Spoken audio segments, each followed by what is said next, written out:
Bapak, Ibu, saudara-saudari terkasih dalam Kristus, mari kita mengenal lebih jauh mengenai hidup Santo Leopoldus, Santo Pelindung wilayah kita. Santo Leopoldus lahir pada tanggal 12 Mei 1866 dengan nama Bogdan John Mandich.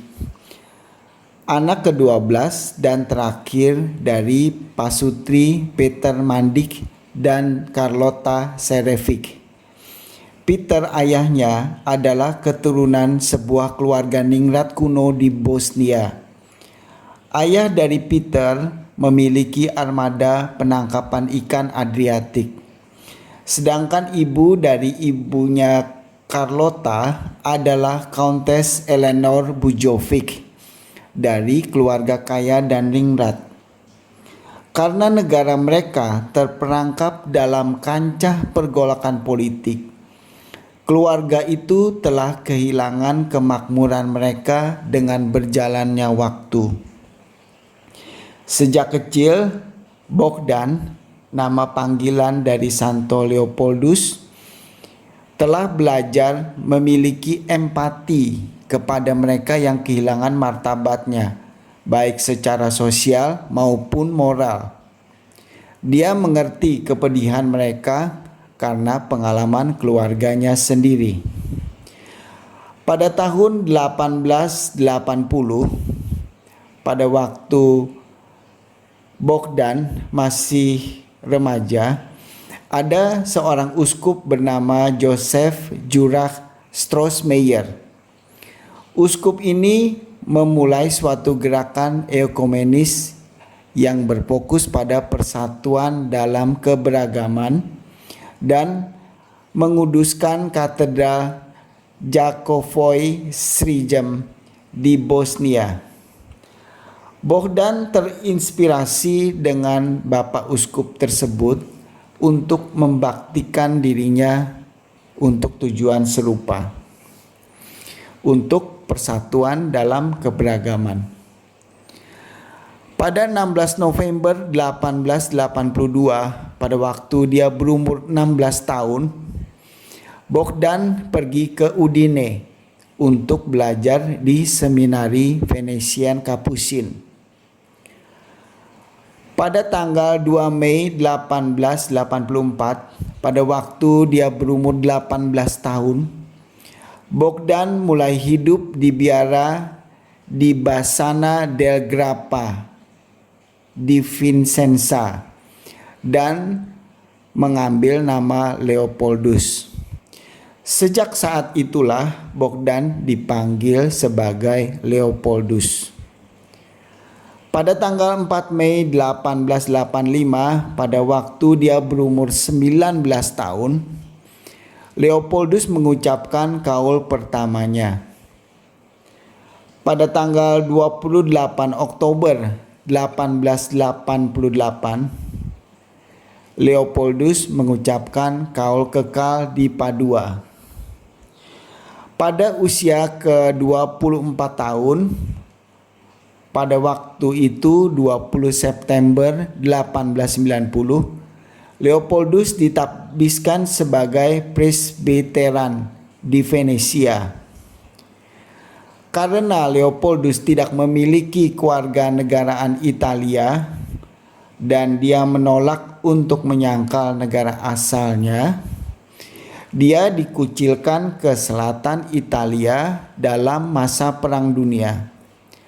Sebetulnya dia berhasrat untuk kembali ke negara asalnya.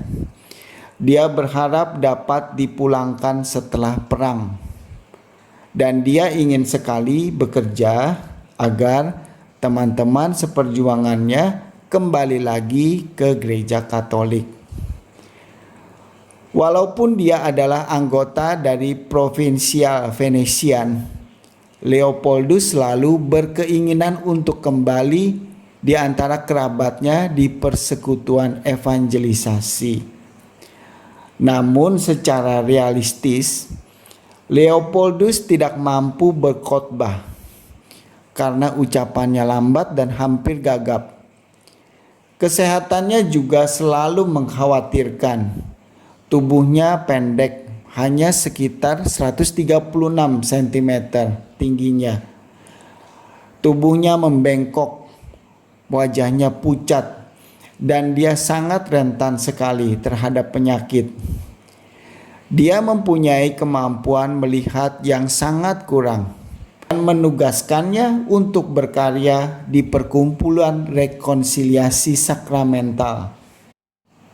Bagaimanapun, segalanya yang dilakukan Leopoldus hanyalah untuk kesatuan dari gereja.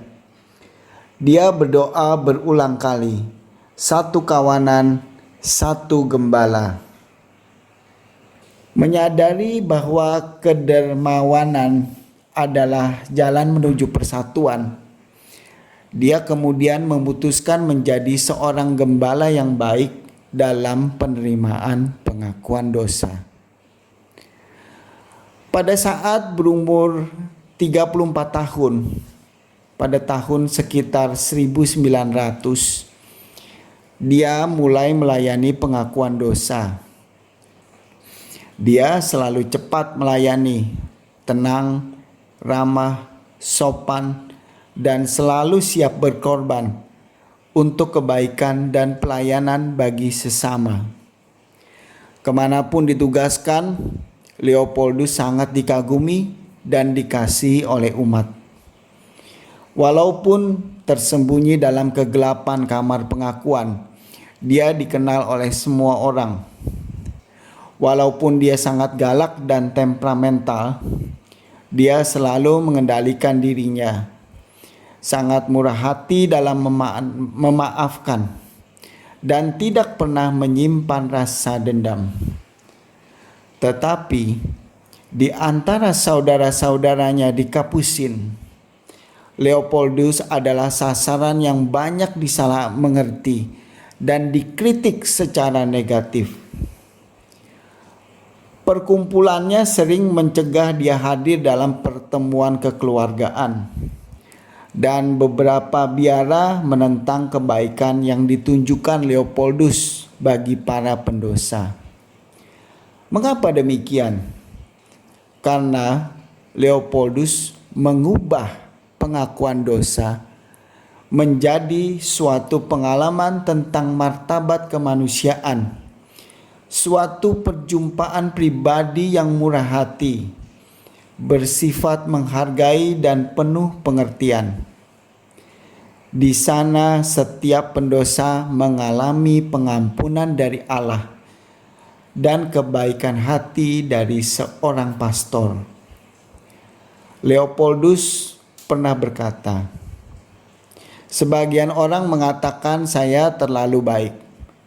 Tetapi jika kamu datang dan berlutut di hadapan saya, bukankah itu bukti yang cukup bahwa kamu menginginkan pengampunan dari Allah? Belas kasihan Allah jauh melebihi semua pengharapan."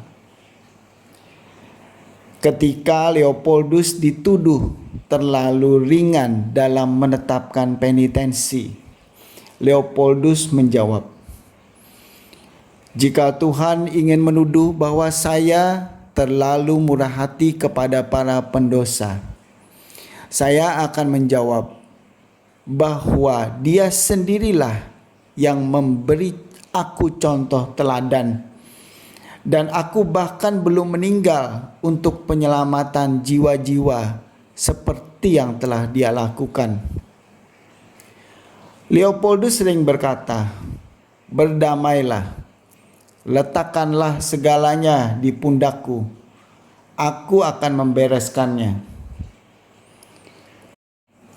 Leopoldus pernah menjelaskan, "Aku memberi hanya penitensi kecil kepada para pendosa yang mengakukan dosanya, karena akulah yang melakukan sisanya." Pada malam hari, Leopoldus akan menghabiskan berjam-jam dalam doa. Dengan penjelasannya begini, "Aku harus melakukan penitensi untuk para pendosa itu."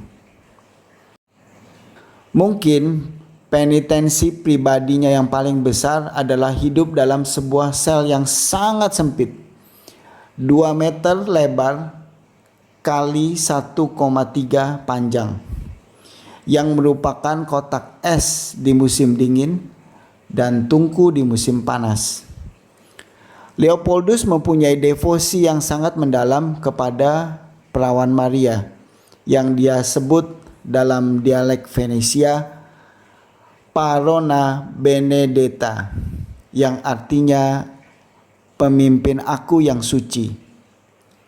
Dia merayakan Ekaristi harian di altar samping untuk menghormati yang dia sebut sebagai yang dikandung tanpa noda.